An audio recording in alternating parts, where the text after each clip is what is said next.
A little too dark. He didn't pay the bill. And that might be too dark.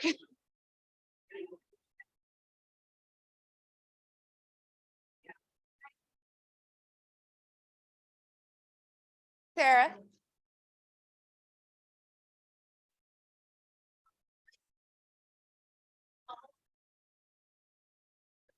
Yeah. This on?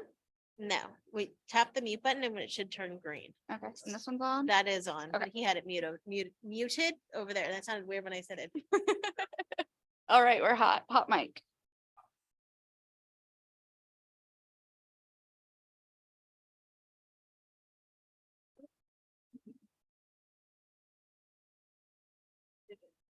There it is. All right, we're gonna get started in just a few minutes.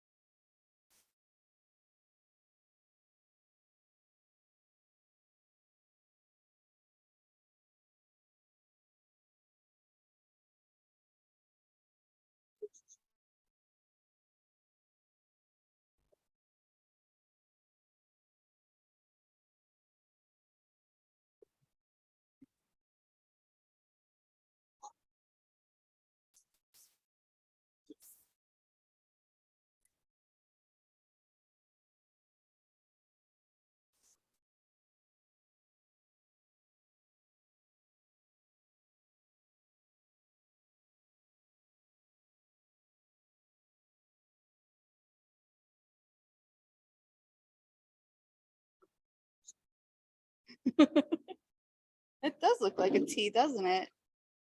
I love the Tractor Supply Company.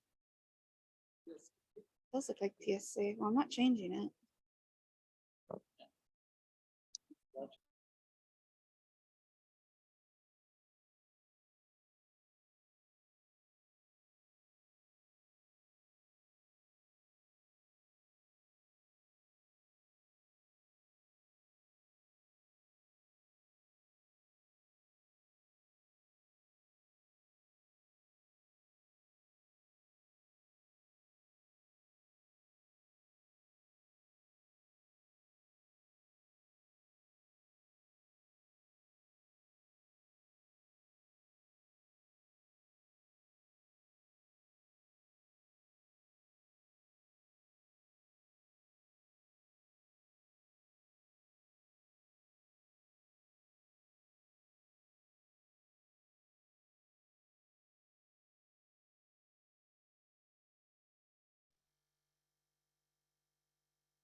Testing.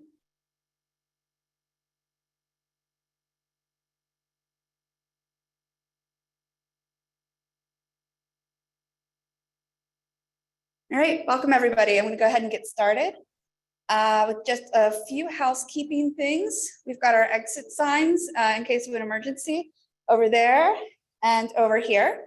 The meeting is being broadcast through Zoom. The meeting has been recorded and will be available on the Fire Safe Council website. Your Zoom audio is turned off. Questions have been taken ahead of time. If you do have questions and you're in Zoom, you may go to our website, ask a CWPP question, and we'll be monitoring that. And there's the QR code and the website link, and that will be available on most slides. So please silence your cell phones. And I believe we may or may not have surveys available on your seats, but If you don't see one, you may ask Carol in the back with the red coat for a survey and to hand that to her when you're done as well, or you can take it online. Please hold questions for Q&A after the presentations. And please visit our resource tables after the presentation at the end of the Q&A session. So first, I'd like to welcome Sandy Runyon on behalf of Supervisor Lee to speak a little bit about the supervisor's office and what they're doing for wildfire.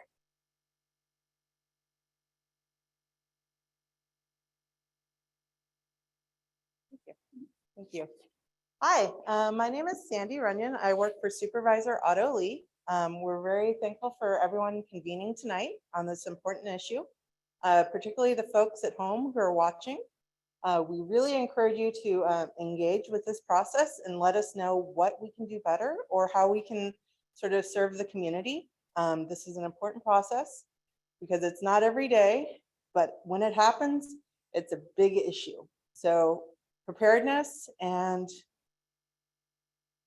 working together is what the supervisor would like to do for the community. If you have any questions, please reach out to our office or the folks here. So I wanted to thank everyone here and we look forward to the product. Thank you, Sandy. I'm now going to invite Chief Ed Ore from CAL FIRE. Actually, no. Office of Emergency Management has a short message about some of the work they're doing in wildfire preparedness as well. All right, thank you. Thanks, Sandy, for those opening comments too. And thanks for having me here tonight. I'm Dana Reed. I'm the Director of Emergency Management for the county. I think this is our fourth event, right? This is our fourth event. So this has been a lot of fun to do and get the information out and to make sure people have awareness. So I'm here tonight just to give you a quick overview of the county's hazard mitigation plan. We're required to have that plan every 5 years. We're actually revising it right now. Our office has the lead. We work with all 15 jurisdictions and the water district this year to make sure that we revise the hazard mitigation plan. So the importance of that is it's actually tied to our ability to get grants. So there are lots of requirements, lots of rules of applying for grants. And if you don't have a current HMP in process, or excuse me, in place, adopted, you're not really eligible. So that's being worked on right now, and we hope to have that done and back adopted by the county and by all the jurisdictions by early fall next year.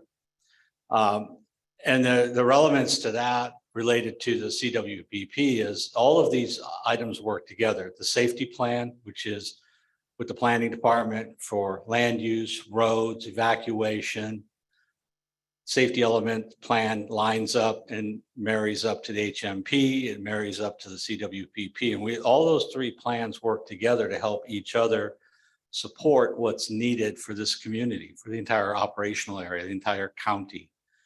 And that way we can leverage aspects of mitigation projects, CWPP projects, and also community planning. So this CWPP is really an important element for us and for the county. And these outreach sessions are really designed for you, the community, to provide feedback, to engage with us, ask questions, and to make sure that we are hearing you, what's important to your community. So on behalf of everyone here tonight, we've got a lot of folks here. We're going to be available for Q&A later on. We have a really good program for you tonight. And the focus tonight is the CWPP, but I want you to know the Office of Emergency Management is in partnership with CWPP and with all the communities. And so we're all working together to do better planning, be better prepared, make the community safer. So with that, I'm going to go ahead and invite Seth. You want to come up, or I'm going to invite the chief? Seth. All right. Thank you. I'll be here if anybody has any questions. All right. Thank you very much. There you go, sir. Thank you, Dana Reed. Appreciate that. I just want to say hello again on behalf of the Santa Clara County Fire Safe Council. I appreciate all those in the attendance tonight and online, giving up your Tuesday evening for this important discussion. And as Dana had said, It's really about public engagement and public outreach. We really want your input. We value your questions. We do this and engage in the CWPP efforts to get your feedback. So before I introduce Chief Ed Ore from CAL FIRE, I just want to say a quick word of thanks to our funders and supporters. The CWPP project has been funded by a grant from CAL FIRE, a $250,000 grant by the SCU unit of CAL FIRE, and we're most grateful for their support. We also get tremendous support from our friends at Santa Clara County Fire in many ways, and we'll talk a little bit about that towards the latter part of the evening. But to get into the CWPP, talk about the 2016 plan, and to bring everybody current on what we're doing, I will introduce Chief Ed Ore, Division Chief, CAL FIRE SCU unit.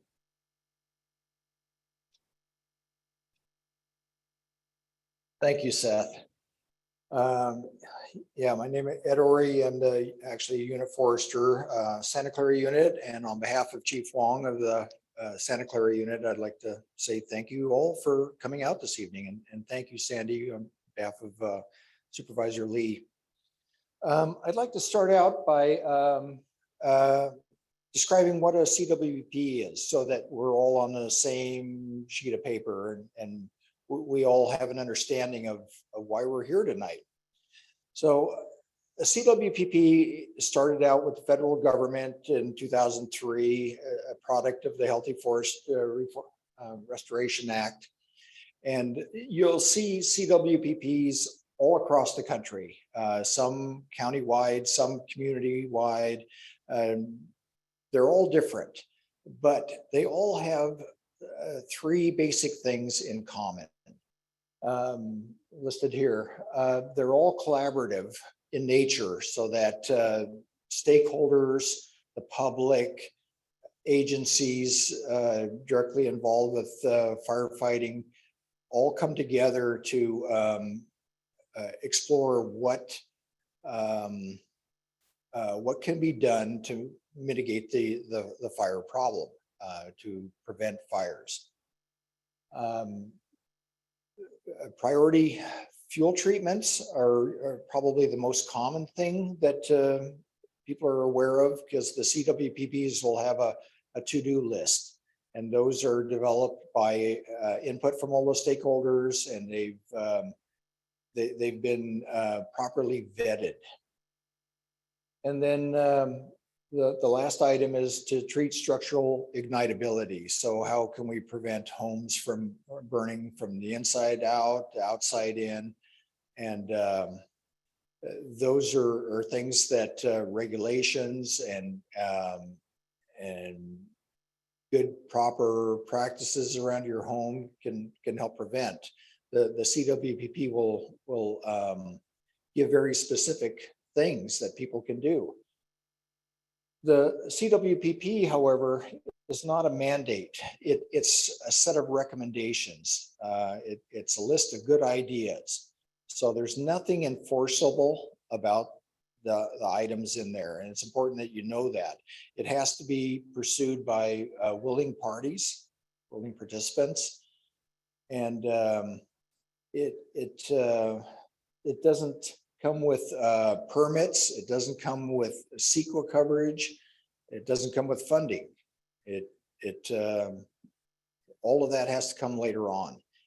And the CWPP itself does not qualify as a project under the definitions in CEQA, because it's just an overall broad planning document.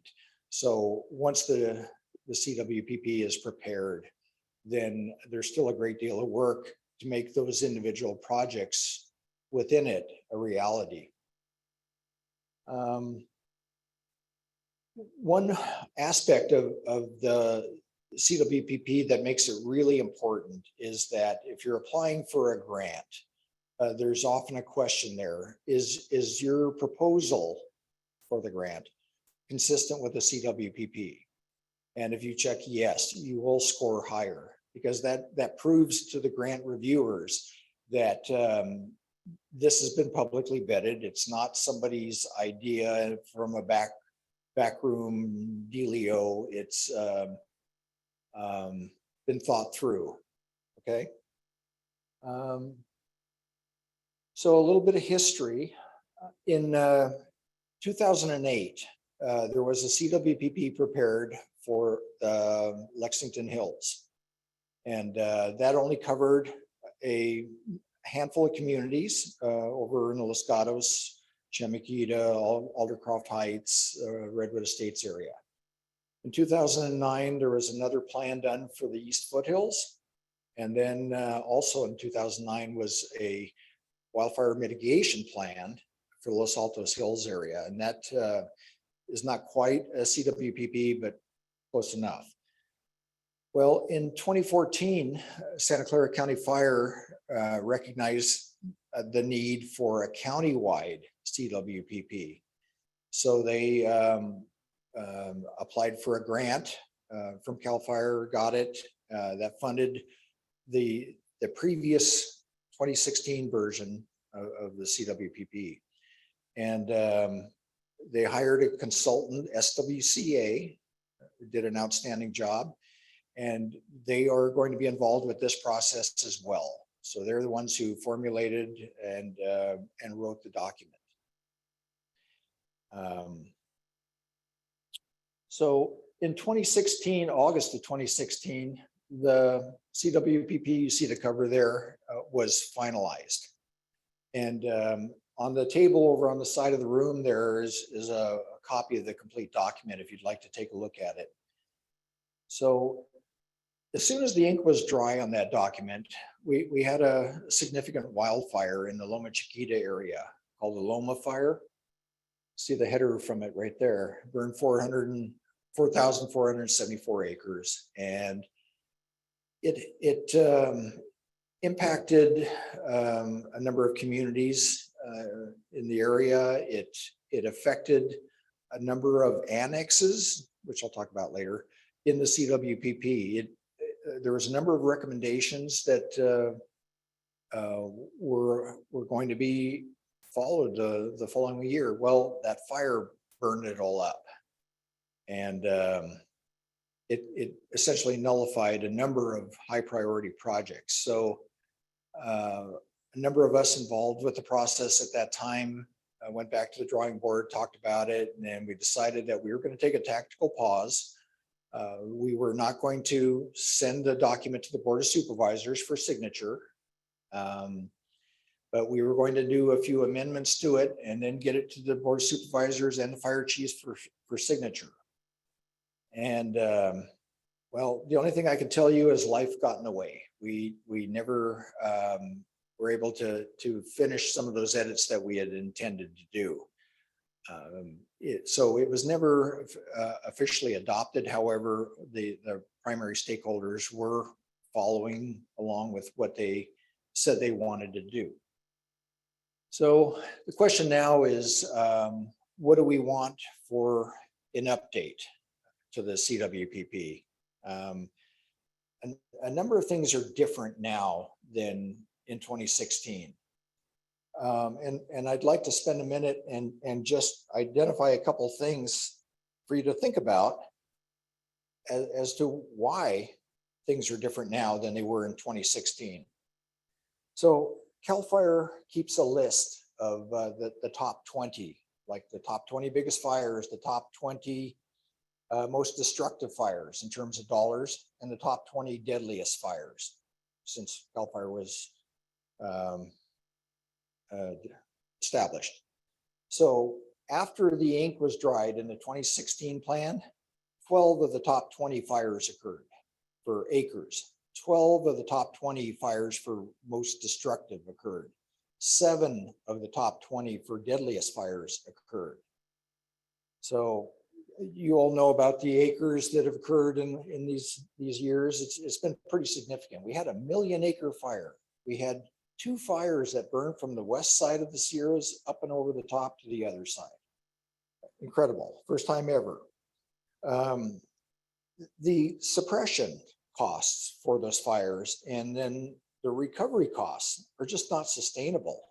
I mean, the amount of money that we spent and are continuing to spend is astronomical, and And we can't keep doing that.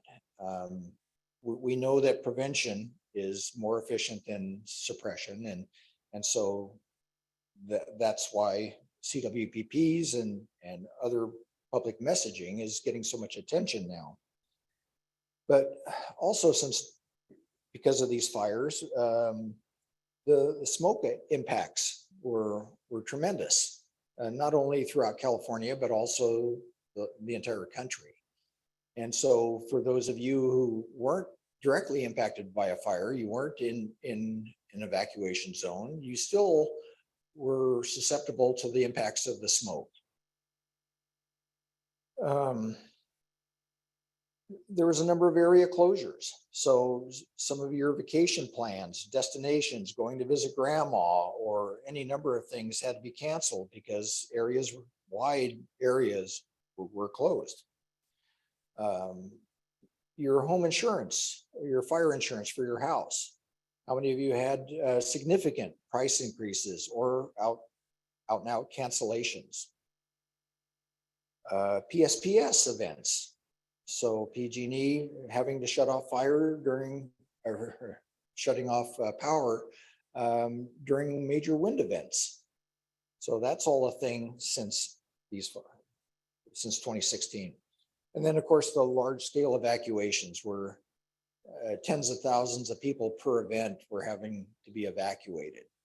So that's kind of setting the stage here for why we are so concerned about this document being a success. We're trying to avoid those. And what I like to say is that hopefully in the future, when we do have a wildfire event around here, which we will, that it's nothing more than just a bad storm where, you know, your yard gets messed up and you're getting inconvenienced, but nobody's going to die. Nobody's going to lose their property, their homes, and the environment's not going to take a tremendous beating. That's our hope. Next slide, please. So the 2016 CWPP is countywide, as I mentioned. And what the normal practice is for a county to adopt the countywide plan, and then individual jurisdictions within the county who choose to do so, then develop their own annex or their own mini CWPP that tiers off of the countywide plan.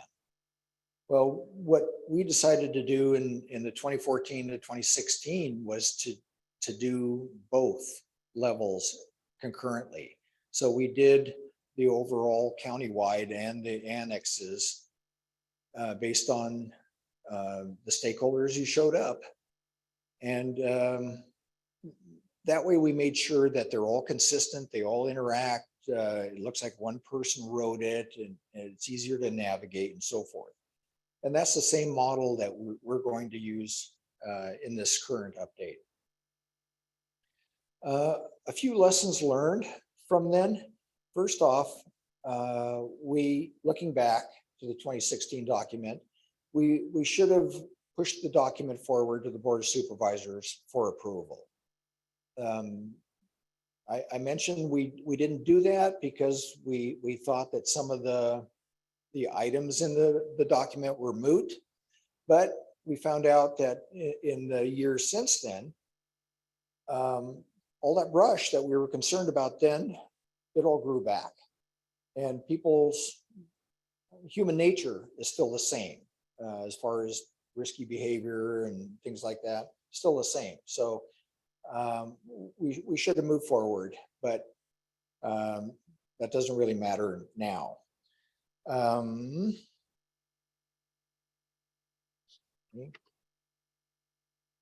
Another item is that we should have developed a spatial geodatabase for the document so that each individual project that's described in there is really clearly identified on a map to know where it is, whose jurisdiction it is, how many acres, some of those sorts of things, and then be able to check off the box when they're done. What we had was a narrative. So that's not quite the same. In some cases, different people could look at that and have a different impression of what that particular project was. There was no transparency to the public on what was accomplished. So we didn't have a mechanism to show the public what was done, what was yet to be done, so forth, who was doing it, who was funding it, any of those sorts of things. So we'll come back to that in just a little bit. We also missed some key stakeholders. So in 2016, we invited everybody we could think of. Not everybody showed up. We missed some people, but it was our first countywide attempt at a CWPP. And this time around, we know we want to reach out farther, try and get more involvement from some organizations. So we're currently doing that. And SWCA did a great job, and we want to have them back, which they are. So in 22-23, we are addressing the things I just mentioned, and we're going to do a new risk assessment for the document. And we're going to do a story map and hub, which there'll be more about that in a little bit. There'll be a video and a project tracking tool, and new annexes based on new stakeholders. But let me talk for a minute about the finer resolution risk assessment. So next slide, please. So this is a map that we used in 2016 to identify where the greatest hazards were. And you can see the amount of red is pretty substantial. This was based on what's called land fire data. It's a 30-meter resolution. It was state of the art, and it's what everybody used. But since then, we've had the opportunity to go to a new data source. Next slide, please. So a couple of years ago, actually in 2017, after the North Bay fires, Sonoma County, who was heavily impacted, as you know, they were dealing with a massive recovery, and they were looking at ways to try to prevent future fires in the wildland. And so they needed data to identify where the hazards were and quantify them, qualify them, et cetera. And so they hired a group of consultants, Tuckman Geospatial, Digital Mapping Solutions, Wildland Res Management, and some others to develop what's called the Fine Scale Mapping program. And it was grant funded. Well, it was very successful. Marin County saw that and go, well, we want that too. And then they did it. Then San Mateo County did it. And then 2 years ago, a year and a half ago, Santa Cruz and Santa Clara County felt the same way. And starting next year, Alameda and Contra Costa County are going down the same path. So what it is it's bringing in data from a variety of sources, including LiDAR, and it'll give us 5-meter resolution. That's where the fine scale mapping comes from. And it involves much better, more granular data, wider variety of things that are all brought together. And all of this is publicly available for free. CAL FIRE funded a big chunk of several counties, stakeholders, the county funded parts of it. And all of this data is publicly available at a website called pacificvegmap.org. So if you're interested in looking at the data, working with it, et cetera, I encourage you to go there. So here's a map of what that data produced for the hazard assessment. And you can see that there's not as much red, but it's really more targeting where the hazards truly are. And so we can make better informed decisions And we can determine where our needs are based on data and not a People's Choice Award or what you think or feel or that sort of thing. Because this includes weather data, like where the significant wind events occur and impact, and a number of things like that. So you'll see this in the next update as well. So here's something else I want to mention that's not directly related to the CWPP at all, but this product will be in it. So CAL FIRE, the FRAP, the Forest and Resources Assessment Program, and the Office of the State Fire Marshal have developed a series of maps years ago, early to mid 2000s, called the Fire Hazard Severity Zones maps. And you may not be familiar with it, but it's used in a number of circumstances, appropriately and sometimes inappropriately for what it was intended. But it's a set of hazard maps that is based on the 30 to 50 year view of a landscape, regardless of any mitigation measures and so forth. Well, it's due for updating, and FRAP and State Fire Marshal Office has just updated the maps using an entirely new model. And it's due to be released this week. Actually, might have been today. But every county has to have a public hearing on this within the 45-day notice period. So the OAL, Office of Administrative Law, started that clock, I believe, on the 9th of December. So in January 10th, there will be a public meeting to solicit input in Morgan Hill, but you can do it online. You can do it in a variety of ways, but you will see that map come out. And I point this out because there is no one hazard map.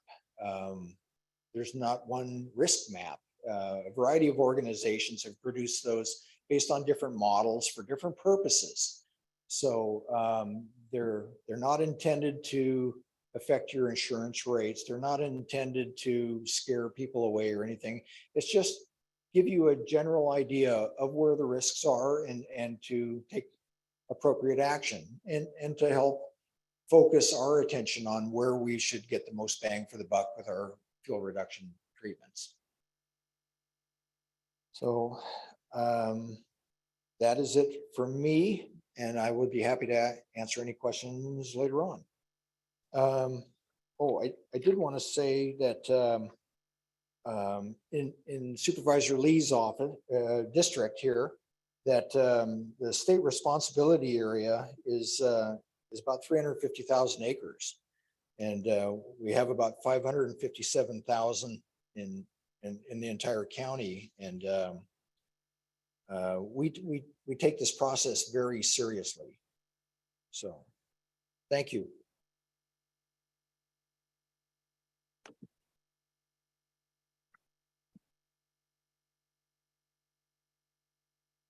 Thank you very much, Chief Warray. That was most informative. I appreciate it.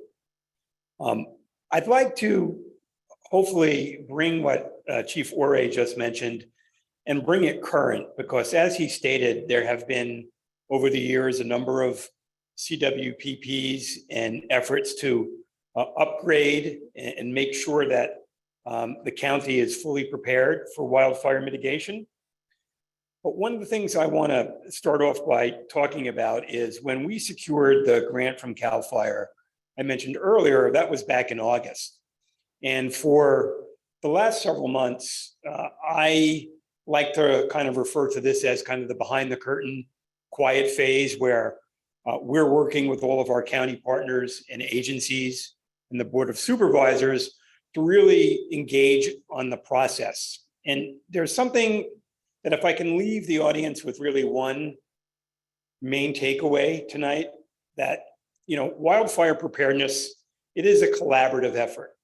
we work with all of the agencies in the county, all of the fire districts, the Office of Emergency Management, and they all partner together. But at the end of the day, it really is a collaborative effort.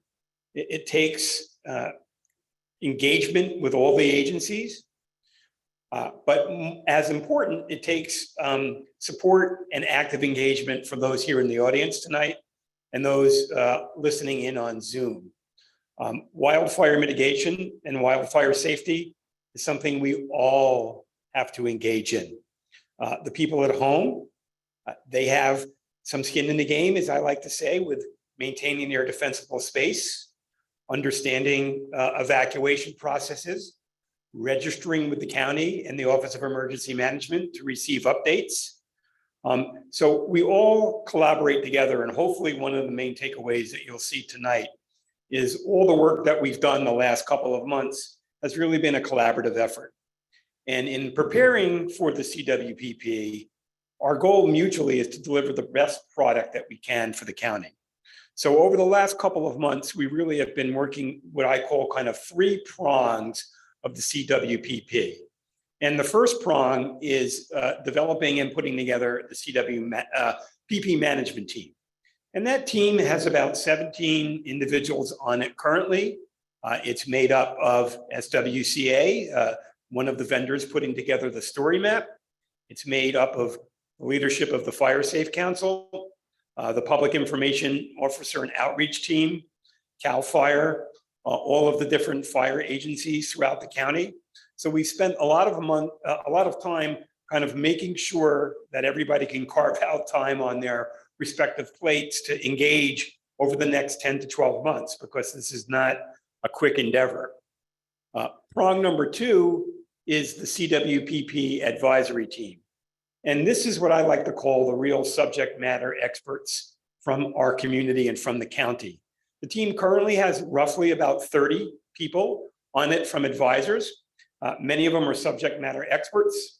Some of them are fire ecologists. Some are academic researchers on wildfire.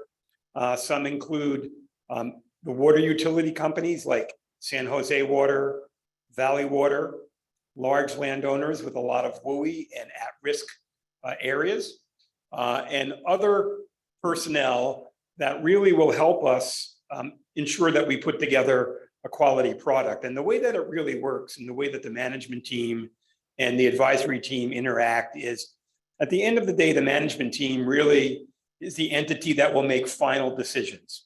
As we look at all of the evidence and all the data that we will put together to compile the CWPP, we'll have choices to make about what we include, what we can include, what we put into the appendix, et cetera.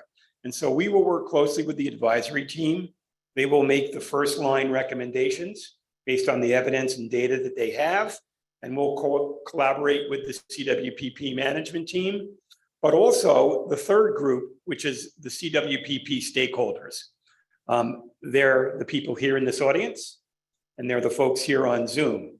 Again, I can't stress enough that we really want your input and engagement. We have surveys here tonight that people can answer, but as Amanda said earlier, and we'll reiterate this at the end of the webinar, we do have a place on the Fire Safe Council's website where any member of the public can submit their questions as frequently and as often as you want. And we will answer those questions and put them on an FAQ document that will be available on the Fire Safe Council's website. But again, it's really a 3-pronged structure, and perhaps the most important part is the public's engagement. Next slide, please. So I want to take a quick moment for those of you that might not be familiar with the Santa Clara Fire Safe Council. I want to give you a little bit of background. And I think it's fair to say that the Fire Safe Council could exist, but wouldn't exist as effectively as if we did have strong working relationships across the county ecosystem with our fire department agencies, with the Office of Planning, with the Office of Emergency Management.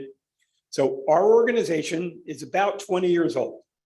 And like most grassroots originated organizations, it really got together and was started by a group of people that lived in various wildland urban interface areas throughout the county. They were concerned not only about their property, but wildfire preparedness in general. So it consisted of local residents in high-risk areas, some retired fire service personnel. And like many nonprofits, over the years, the organization evolved.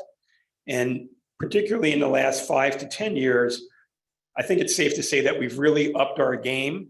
We've added a very knowledgeable board of directors with a lot of experience in not just wildfire, but business and running organizations. And over the last number of years, we've grown and developed our skill set where we've partnered with all the organizations I've mentioned earlier and have helped to conduct some of the largest and perhaps most visible projects in the county. Many of you may know of us from the 2017, 2018, 19 timeframe when we helped work on the Highway 17 fuel break. That was a 6.5-mile fuel break, and perhaps you were sitting in traffic or at one point were redirected during your commute. Well, we like to say that that project was a success. And there's many ways to measure the success and efficacy of a wildfire mitigation project. But I know just off the top of my head, since that project was completed, there have been at least 3 car fires at various points on Highway 17 within that 6.5 miles, that because of the work that we did and the fuel break work that we did, they didn't turn into a large wildfire. They didn't spread, they were contained. The fire service personnel were able to get there quickly and snuff them out before they became significant events. A couple of our other projects are a fuel break along Charcoal Road, and with our partners at Los Altos Hills County Fire District, we've done fuel breaks, again, almost 6.5 miles of a fuel break on the Page Mill Road area. Part of our expertise also includes escape routes. We want to ensure that if there is a fire, everybody can get out successfully. I think over the last couple of years, whether it be Paradise or some of the other fires, we've all turned on the news and have seen those kind of horror stories about people going down the road in their car and just flames all around them, and they don't know if they're going to get out. Well, part of the work that we do with our county partners is to ensure that those routes are hardened, that when you need to get out, you can get out successfully and be able to do so in a way that hopefully will lead to your safety. A couple of other projects are the Mount Madonna Summit Road escape route, the Jewel Spur escape route, and the forthcoming project we hope to do Bowman Road escape route. I want to also lastly mention one of the projects that I think we're really most proud of. It's actually the largest project that the Fire Safe Council has been involved in to date, but it's also a project that stresses collaboration. We applied and put together a collective of organizations, the Santa Clara Fire Safe Council, San Jose Water, Mid-Penn, and Santa Clara County Parks. Between those organizations, there are some of the largest land stewards in the area. And we applied for a CAL FIRE Forest Health Grant. We were awarded that grant last April. It happens to be the largest forest health grant that CAL FIRE has awarded to date. And what's unique about it is it's not just a fire mitigation, but it's a forest health related grant. It combines both mitigation activities and forest health activities. And many of you are aware that because of drought stress, there's a lot of challenges with the vegetation in the area where the forest health grant is being conducted. There's a lot of sudden oak death. And of course, dying trees and trees that are stressed are of course at much more risk for a wildfire. So we're working with our partners to manage that project. At some point, we will invite the public out. The project is going on over the next 3 years. Before we turn the slide, I also want to take one quick opportunity to acknowledge the Board of Supervisors. There is an opportunity that the Fire Safe Council has to apply for what's known as a county coordinator grant. And that is an important opportunity. It's an 18-month grant $175,000 towards developing a county coordinator activity. The Board of Supervisors graciously supported our effort, and we recently submitted our application. Now, everybody knows there's 3 guarantees in life, but winning a grant is not one of them. However, we actually feel very, very good about the quality of our response, and we should know by the end of December if the Fire Safe Council is successful. The reason I mention that is because should we be awarded that grant, it will be what I call the opportunity to do phase 2 of this CWPP. All the different annexes, all the work with the hazardous fuel reductions, organizing all of the projects that will result from the recommendations we make, we will be able to monitor that for the next 18 months. We'll be able to coordinate with all of our agency partners so that we can make sure the work is prioritized and report to the Board of Supervisors on the progress that the county is making. Next slide, please. So this is a real quick, brief update of what we consider to be kind of the major tasks or major phases of the CWPP. As I mentioned previously, the grant application was submitted several months back, and in August, we were notified by CAL FIRE. So for the last several months, you can see that we've been working on tasks 1 through really 6, project management, QA and QC. We're hosting 5 community town hall meetings. Tonight is the 4th of the 5. The next and final meeting will be in Morgan Hill on Thursday. And we welcome anybody that's here tonight, anybody that's listening at home on Zoom. You're welcome to come in Morgan Hill, ask your questions, or listen again on Zoom, but all the meetings are open to the public.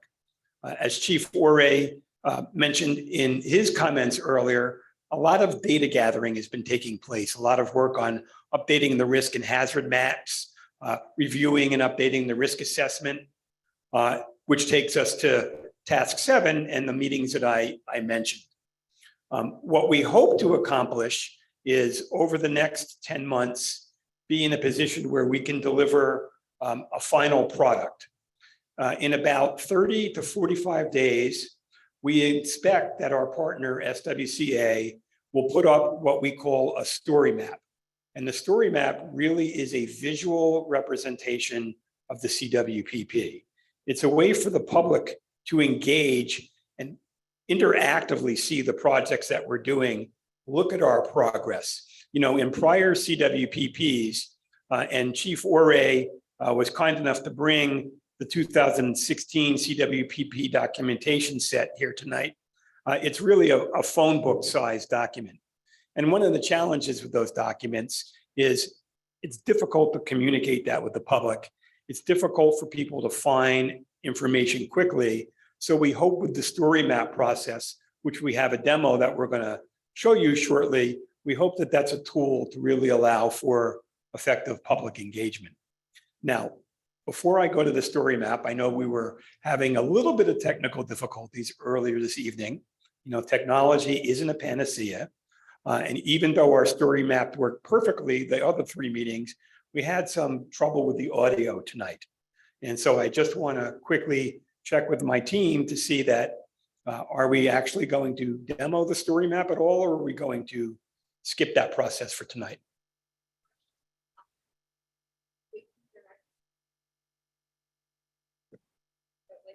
Yes, I'll have Amanda. We're working through some technical challenges, so I'll turn it over to you for a brief update. Amanda Brenner-Cano, the Fire Safe Council. Apologize for technical difficulties this evening, but the video will be a run through of not quite our story map yet. It's currently in development and should be available in about a month or so. But if you visit sccfiresafe.org/CWPP, there is a link and it'll say a little button for the story map. And there is a demo of Three Rivers Fire Safe Council story map, also created by SWCA. So it'll walk through what a story map is, how you'll be able to use it as a member of the public, and how you'll be able to better understand the CWPP and the process and the project tracker. So we have all the transparency. Once again, my apologies for not having that available tonight. But it is there for you to view at any time. Thank you, Amanda. One of the other things that we'll do is we will make available to Supervisor Lee's staff and the rest of the Board of Supervisors staff, we will email them the video link. And so we'll push it out to you so that you can watch it, but you'll also be able to take a look and go to the website, as Amanda said. So I will turn it over again to Amanda in a minute to wrap up, since we're having a bit of a shortened session. But I do want to reiterate and also give a thank you to Supervisor Lee for attending, and to give you an opportunity to say a few words and say hello. Sandy Runyon graciously started off our meeting tonight, but I want to thank your team. Sandy and the rest of the staff have been wonderful in helping us set up. And so before we get into the Q&A, let me turn it over to Supervisor Otto Lee, and then you can turn it over to Amanda for closing remarks. Thank you very much, and thank you for the great work you guys have done at the Fire Safe Council. Thank you, Chief, for the great report. The CWPP certainly is one of those things we say, you know what? Perfection is the enemy of good, right? So we were trying to accomplish that perfection back in 2016, never got submitted. And where we have right now basically is, I think we got something very close. Let's get it in there, and that's exactly a plan, right, Chief? So I'm really looking forward to it. My name is Otto Lee. I'm the supervisor of District 3, which includes Milpitas, Sunnyvale, Alviso, and North San Jose as well. What I just want to be very quick to say about the important work that you guys are doing, because of that, I'm also the Board of Supervisors liaison to the fire services. And today we actually just voted on an issue relying to South County with Chief George Huang presenting on their need of the budget and whatnot. As we all know, wildfire is something that we will have to deal with every year. The fire season is getting longer and longer, right? And actually, to be honest, 2022, we kind of lucked out, right, Chief? It's actually been a fairly good year. We actually was expecting potentially worse. Now, the rain we had last few days, great, right? So we're done with the season, but obviously we need to get ready for 2023. And so that's why it's so important that these work is putting in, whether it's the fuel break project, escape route, all these things that we are doing right now is really just getting ready for the next year, because we know it's not a matter if, it's a matter of when that will be needed. We don't make these investments, these efforts upfront to make these fuel breaks and get that ready, the impact is far greater than anybody can imagine. It really is also an issue of sustainability too as well. And those of you talking about green, when you talk about green, one thing we've learned in terms of air quality and the greenhouse gas issues, when you have that many acres burning, there's a lot of bad stuff getting into the air. So I think it is in so many ways that we need to make sure we are putting the resources, and I'm absolutely a strong advocate of that. If you don't recall, I think it was like 4 years ago, there was a huge black mark over the hills of Milpitas, right? Because it burned all the way out, from the east and down here with the wind. And when they pick up, it's really, really fast. And so I'm very glad to see all the good work that you guys are putting in right now, and those who are on the web watching us online. This is something that the county supervisors clearly are very concerned about, and so that application you're talking about we're putting in is something that we would definitely look at very carefully. And I have good feelings about. Let's put it that way. Okay. All right. And again, thank you so much for all your good work. And I want to pass the mic back to you. And thanks for letting me speak. I'm sorry I was running late today because we actually have a board of supervisor meeting, the very last one. Our president Wasserman is his last meeting today. So after that ended, actually, I'm running right now to the school district for some swearing in and some school new school board members as well. So a very busy day, but it's a great day. And again, before, happy holidays, Merry Christmas, Happy Hanukkah, and I will see you all later. Thank you.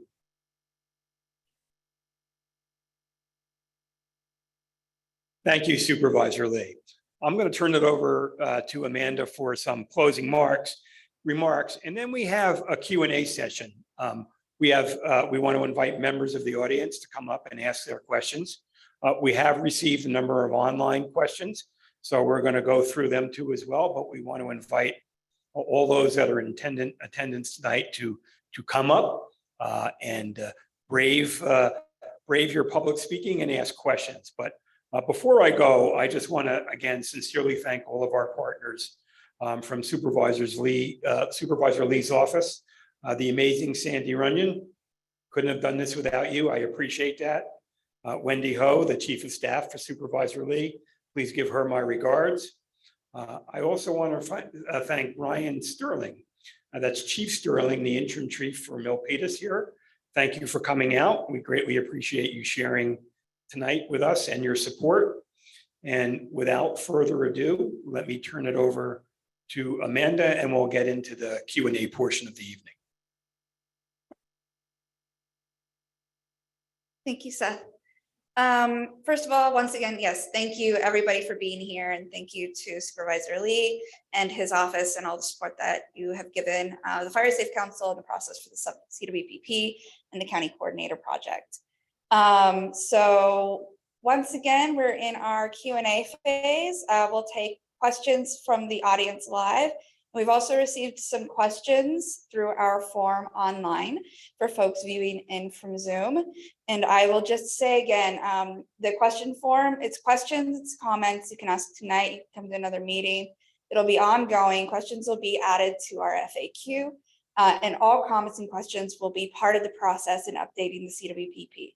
As Seth had mentioned, the residents, you guys, the community are a big part of this process, and we welcome your feedback and questions. So with that, and also after question and answers, we invite everybody in the room to pick up some resources. We've got tables with handouts with great information, and we also have our partners with County Fire and CAL FIRE, Fire Safe Council, Office of Emergency Management here to talk to you. So with that, if you have a question, please feel free to come up and take the mic. All right. We do have some questions from the audience. Through the form, correct? Yes. All right. I actually think I have those available in front of me. So if nobody in the room is eager to jump up and ask questions, I will start off with our first one that came in through our form. Could we have a fire like the Camp Fire or the Paradise Fire in Santa Clara County? So I think I will offer Chief Ed Ore the opportunity to answer that question. Yes. Yes, absolutely, we could. You know, we're in a very different ecotone here than what the Paradise Chico area is, but we have significant wind weather events that could at times even rival what has happened in Camp Fire. I started with CAL FIRE in 2000. My very first out of fire assignment was the Poe Fire, which started at the exact same spot as the Camp Fire, but it didn't go as far. And history repeats. We've had major fires throughout this county, and some before our memory, but there's a lot of fuel that didn't used to be out there that under the right circumstances could yield an equally destructive fire, where we have entire communities that are vulnerable. And, you know, when you think about a wind event that might occur only once every 10 years, that's all it takes is one wind event, one fire to lose your house, your community, and everything. And, you know, you have to remain vigilant. So the message is when there are red flag warnings, that should be a key to you to modify your behavior, be a little bit more vigilant, take extra precautions, you know, have your go bag ready and your pet food and medication, whatever you need, be ready to go. And the fire we had in 2020 that Supervisor Lee referred to, the SU Lightning Complex is the 4th largest fire in California history. And there was 225 homes that were destroyed in that fire. So yeah, it wasn't an entire community block by block, but there was 225 homes scattered out that were lost. Thank you, Chief. That actually takes me to a question, a good follow-up question. How do we prevent this type of event? And first of all, I would say that I think we know that wildfire is an important part of the ecosystem in California and our communities. So preventing wildfire, natural wildfire, is not something that you'd be able to do, but we can do things like take measures in updating CWPPs and identifying projects, identifying risks and hazards to the maps that we do have, and do the work as a community, as our emergency services, as residents in doing home hardening, as fire safe councils, to help produce programs and education opportunities to connect folks to get the work done and to be as prepared as possible. If there are any additions to with Seth or Chief Ore.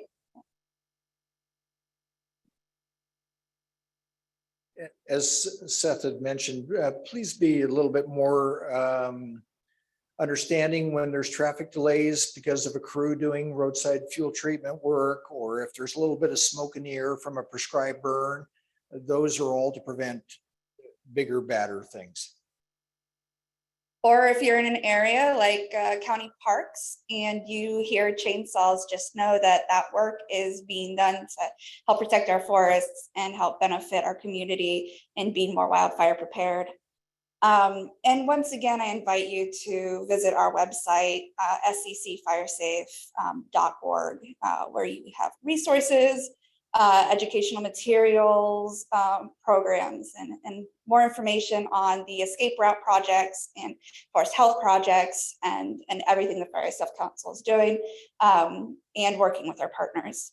So another question, and this is a really good one, it has to do with smoke impact. So what are the health impacts of all the smoke that we are breathing in 4 weeks and weeks in the last few fire seasons? So I just have a few words about that. Chief Ore had also mentioned prescribed fire and being just a little considerate when prescribed fire is happening, because it is another measure, it's another toolbox to help reduce the impacts of catastrophic wildfire. And it is a lesser impact of smoke than if we were to have a high fuel wildfire move through. So the question once again are, what are the health impacts? And Seth? Yeah, okay, great. Seth is going to take this question. Thank you. It's actually a great question because as time goes on, we're actually learning that the health impacts from wild smoke, first of all, they're not equal, but they're actually very detrimental. Think about it. We're here creating a CWPP, a Community Wildfire Protection Plan. We're focused on what's known as the WUI, or the Wildland Urban Interface Areas. So not all wildfire smoke is created equal.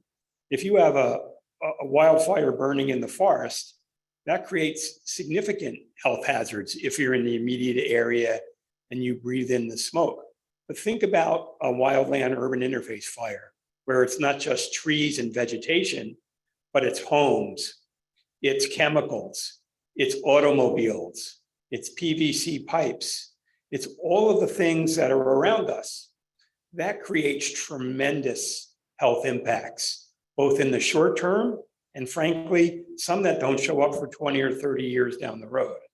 So for example, one of the things that is most concerning about wildfire smoke, what's called PM 2.5, particulate matter 2.5. I forget exactly, but it's like 40 times smaller than a human hair.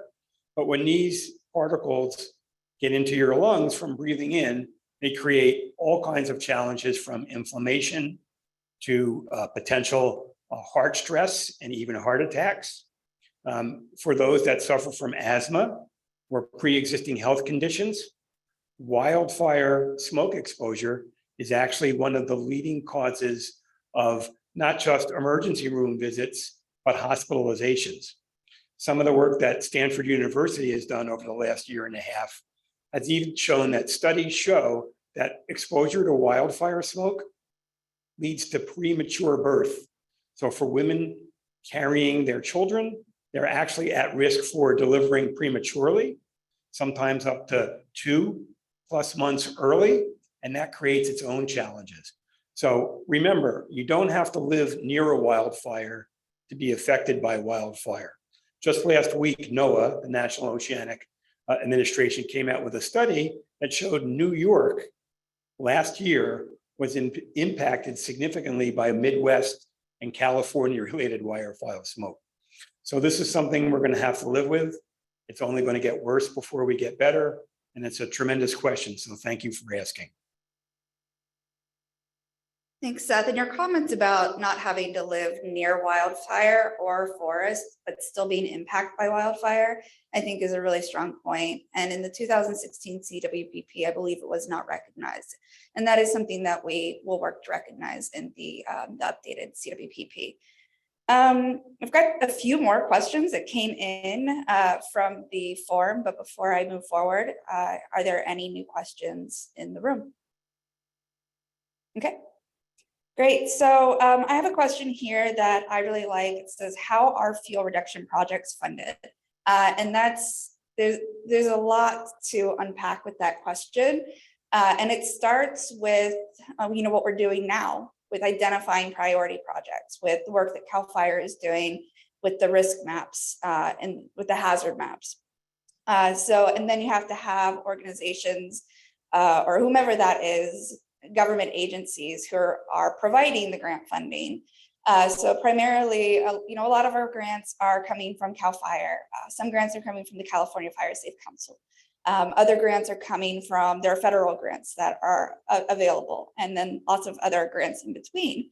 So depending on the grant that's available and depending on what the project is, working with, having a community and working with your fire safe councils or your resource conservation districts or other groups that are 501c3, a special district, or a government agency that can work with communities to apply for grants. So identifying the projects, having a CWPP, collaborating with partners in community, and putting in those grant proposals. We, as Seth had mentioned, we put in a proposal for the county coordinator grant with the California Fire Safe Council.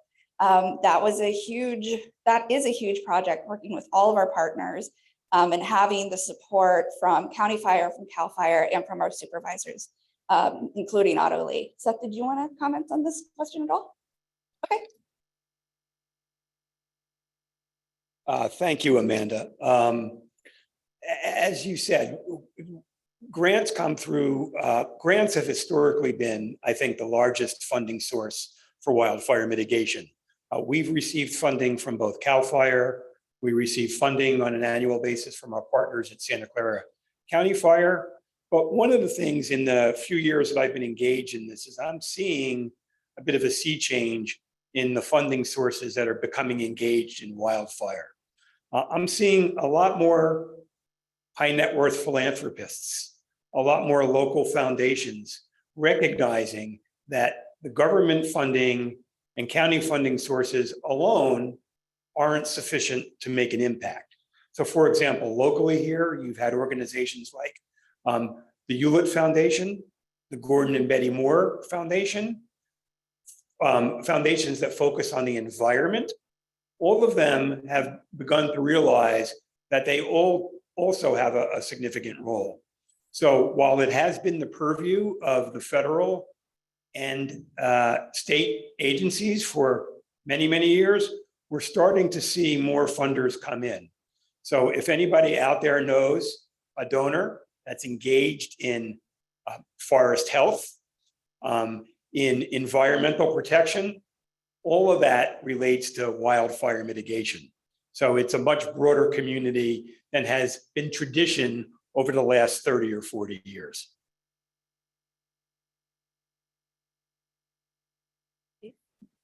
Let me add a little bit to that. Like the funding that CAL FIRE's provided, that's not from CAL FIRE's money. That is from the California Climate Investments Fund, which was developed by AB 38. It's the cap and trade. You probably all heard of that. That's where that money comes from. And CAL FIRE is just one of 23 state agencies that's pushing those funds out, that as they're released by their legislature and the governor, they're trying to get out and put to use as quickly as possible. But I want to make sure we give credit to a lot of the agencies in the county that are already doing what they can with their own budgets, with hiring staff and allocating funds, all the various fire departments, all the land managers. Tomorrow night, Mid-Peninsula Regional Open Space District has a wildfire, a prescribed fire meeting to talk about their program.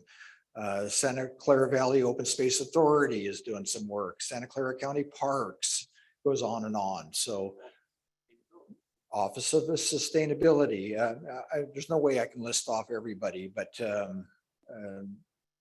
Santa Clara County Fire has stood up a hand crew. We've added hand crew people, and so everybody's doing what they can. And the CWPP is intended to bring it all together so that we can work together and get a little bit of synergy going. So who has the money, who has the people, who has the land, who has the expertise? Takes a village. And I do want to add, I went back to thank you to our funders, and just to note that the CCI, the climate investment, has been a large funding source for our projects, the CWPP project and the large forest health grant project that Seth had mentioned previously. So I'm going to turn it around really quick to more of the response side of things when it comes to wildfire during an active fire. So more of an agency question. Are there enough firefighting resources if we have an event like the campfire or Paradise in Santa Clara County? So anybody in the room wanting to jump up and answer that question? If not, I can turn it back over to Chief Ore. I do not have the background to answer that question, so get some exercise for the up and down. Well, here in California, we're organized differently than many other states do. We have master mutual aid agreements amongst all the fire departments that we all work together, so that whenever there's a fire, there's going to be a lot of people that show up with a lot of different patches from all directions, and we'll figure it out later on. There is state responsibility area, there's local government responsibility area, and there's federal government responsibility area. And you'll see that in different maps, but really all that really matters to you is who ends up paying for the fire at the end of the day. You're going to see everybody at every fire. We all show up. So, we don't have the large volunteer fire contingents that other states have. But does that answer the question? Yeah, I think so. Yeah, I'd say that answers the question, and it sounds like we have the resources. We're putting the resources into projects like the CWPP and projects like community outreach. So there is the cohesive strategy, which we mentioned before, the resilient landscapes, the fire adapted communities, and fire response. All of these things, all of these measures are being looked at, and we have, all of the experts of California and Santa Clara County working on those pieces of the cohesive strategy. So that being said, we have one more question, and it's kind of a doozy. So we'll see how that goes, and then I'm going to close it out for the night. The question is, how much would it cost to bring all the roads up to standard evacuation route width? So I might be calling Chief Ore up here or Seth to answer that question, but I'm going to have to go ahead and say a lot. So identifying all of the priority roads, And identifying all the priority roads and gaining an understanding of what it would cost. It's a lot of organization. Actually, if Irene in the audience for the Fire Safe Council, I'm going to call you out. You don't have to come up, but we do have project managers within the Fire Safe Council who do a lot of work doing escape routes and evacuation routes. And she's telling me, it costs a lot. It's a lot of organization. So, we're doing the best we can, with the CWPP, with the risk and hazard mitigation maps. We're identifying the areas, we're choosing priority projects based on that and going from there. And then that goes into the grants and the funding and stuff like that. So did I answer the question okay, guys? Okay. It's a big one to answer. So the slide behind me, we have several QR codes. And also, once again, our website, secfiresafe.org, tons of resources. Each one of these QR codes, so our CWPP website, if you want to have more information on the CWPP, if you want to sign up for, my battery's running low, looks like I came unplugged. Let's see that really quick. It's this one. There. Anyway, so the website, we also have a survey, the Ask a Question, and CWPP mailing list. So if you're interested in getting updates, you can join that. We also have a regular mailing list, but once the story map is available, that information will be provided in the mailing list. Once the draft of the CWPP is complete, we're also going to do another community meeting in person and via Zoom again. So all of that information will be provided in that mailing list. So I'm going to hand it over to Seth to close out the meeting. And then once again, we invite you to stay, grab resources, chat, and thank you all for coming out. Thank you, Amanda. Well, I think really Amanda closed out the meeting. I just want to take a quick note to thank the staff of the Santa Clara County Fire Safe Council. Amanda Brennan-Cannon, we couldn't run this meeting without you.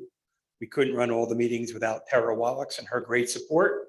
And we couldn't make these events effective without Carol Gallucci. So I want to thank the staff of the Fire Safe Council, our partners at Santa Clara County Fire, Chief Matheson, Chief Lally, thank you for showing up tonight. I also want to thank Mark Thomas of the San Jose Fire Department and a member of our advisory board for being there through thick and thin for all of the meetings. And now is the opportunity for those that are in the room tonight. Please, we've got 3 tables that have different sets of information, and we look forward to answering your questions. And this video and the FAQs from the questions will be posted shortly on the Santa Clara County website. So with that, without further ado, thank you for those at home, and thank you for those that attended today, and I hope you have a good evening. Thank you.